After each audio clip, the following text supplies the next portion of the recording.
The North Fayette Valley Tiger Hawks clinched a playoff berth with the victory over Owine 48-0 last Friday night. Head coach Justin Heins joining us. And coach, for the second time this season, you had more passing yards than rushing yards.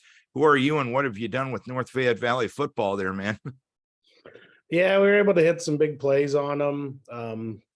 Threw a couple double passes in there, and when Caleb White had gotten hurt early on this year, Travis Weimer told him to design a play, and we'd run it for him later in the year. So that was one of those, and another one was one we had been working on for a while and kind of threw out there right away. But yeah, Declan did a good job. Got a couple little easy passes. Got a nice run out of a Nick Cook out of an easy little pass that he scored on, and yeah, we had a couple short fields. They were having trouble getting the punts off, and so we were able to capitalize on that. But yeah, we're still here, man. That's good.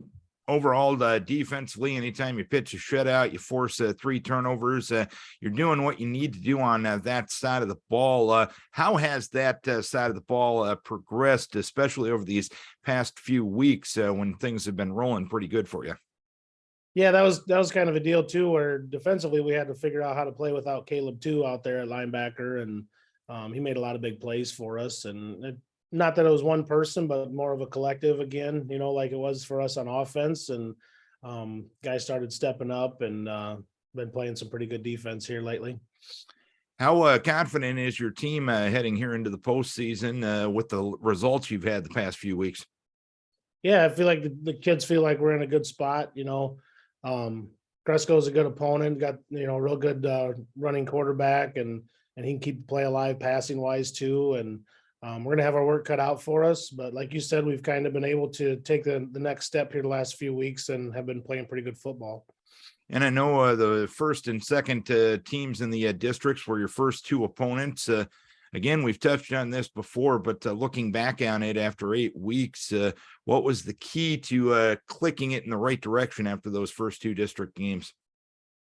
Yeah, just kind of, refocusing on the things that we knew we needed to focus on. We didn't play very well against those 2 guys, and we'll definitely take a shot at them if we can get it, again here coming up. So, and we want one. So, but really it's just, learning from those 2 tapes. I thought the guys did a really good job of learning and watching and seeing where we weren't playing as good as we could or playing as hard as we could. And really took that to heart and really turned it up here the last few weeks.